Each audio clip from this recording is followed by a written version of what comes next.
இன்னைக்கு உங்களுக்கு சிறுகீரை பொரியல் செய்வது எப்படி? ஃபஸ்ட்டு கீரையை நம்ம வேக வச்சுக்கணும்.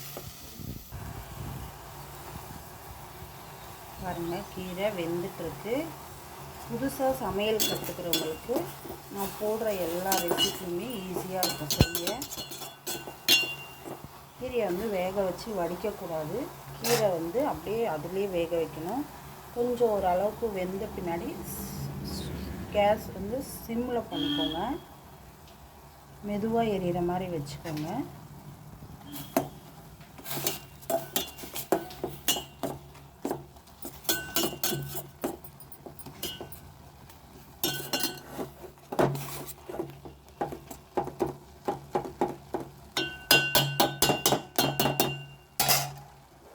வேகட்டும். நம்ம அடுத்து என்ன ரெடி பண்ணணுமோ அதை ரெடி பண்ணி வச்சுக்கலாம். தாளிப்புக்கு கீரை தாளிக்கணும். கீரை வெந்துடுச்சு.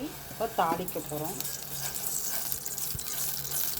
ஆயில், வெங்காயம், மிளகா போட்டுக்கோங்க.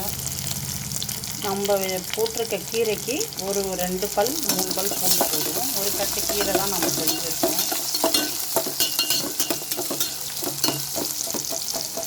வெங்காயம் வதங்கட்டும்.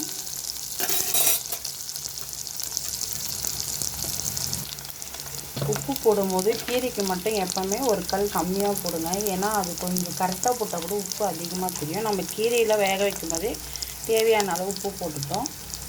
இப்போது இந்த வெங்காயம், தேங்காயெல்லாம் போடுவோம் இல்லையா, அதுக்கு தேவையான அளவுக்கு உப்பு. எங்கள் அம்மாலாம் கீரை முட்டை போட்டு செஞ்சு கொடுப்பாங்க. நல்லாயிருக்கும், சாப்பிடுவோம். தேங்காய் பருப்பு போட்டு செய்யலாம். நான் இன்றைக்கி தேங்காய் போட்டு உங்களுக்கு எப்படி செய்கிறதுன்னு செஞ்சு காட்டுறேன்.